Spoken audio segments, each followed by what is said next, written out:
Muy bien, en los temas de español ahora vamos a comenzar con un tema nuevo que es el tema de cuentos de misterio o terror.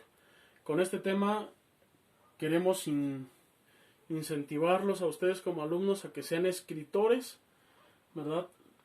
En la siguiente semana trabajaremos precisamente la escritura de un cuento de terror.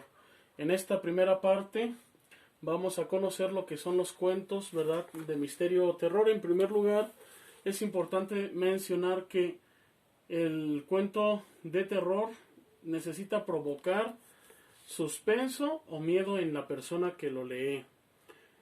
Tú tienes que ingeniártelas, ¿verdad?, al momento de escribir un cuento para que al lector, ¿verdad?, le provoque suspenso, le provoques miedo, ¿verdad? Las partes del cuento son planteamiento, nudo, desenlace. Recuerda, el planteamiento es dar a conocer a grandes rasgos dónde se desarrolla dicho cuento, ¿verdad? Dicha historia. También el nudo, ¿verdad? Pues es toda la trama, todo lo que tiene que ver con los personajes, ¿verdad? De qué es lo que se trata el cuento, ¿verdad? Y el desenlace, la manera en que termina esta aventura, este cuento, ¿verdad? Entonces recuerda, planteamiento a manera muy concreta, qué es lo que se va a leer, de qué se trata, ¿verdad? El nudo, todo lo que sucede, y el desenlace, cómo es que termina.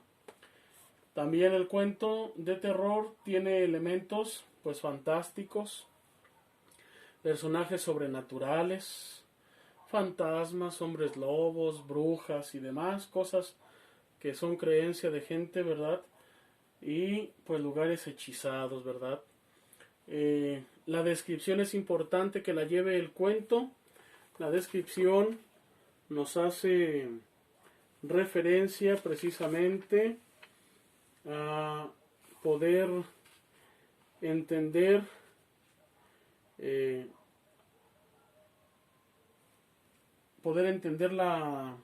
ambiente, ¿verdad? Nos ayuda a crear un ambiente más aterrador, ¿verdad?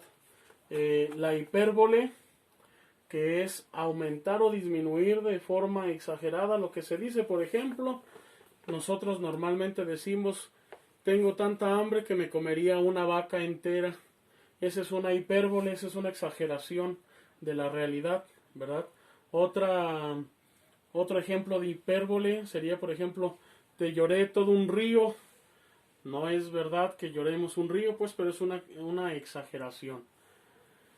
En el cuento de terror, los personajes son valientes, arriesgados y atrevidos, ya que se enfrentan a fantasmas, a seres sobrenaturales, ¿verdad? Y el escenario, es importante que tengamos en cuenta el escenario, ya que ese lugar, ¿verdad?, son lugares sombríos, oscuros, ¿verdad?, con poca luz, callejones solitarios, por lo regular, donde se aparecen ciertas cosas, ciertos monstruos y demás, ¿verdad? Las casas embrujadas, los lugares con fantasmas, ¿verdad? Por ejemplo, ustedes ya llevan varios años ahí en el colegio y ya han escuchado algunas historias acerca de cosas que han pasado. Entonces, en base a esas cosas que ustedes han escuchado, pueden inventar un cuento de terror o de misterio, ¿verdad? Entonces, esto es lo que vamos a ver a grandes rasgos en esta semana de los cuentos de terror. Y la semana que entra ya será precisamente la escritura de un cuento de terror, pero todavía nos faltan más elementos que analizar.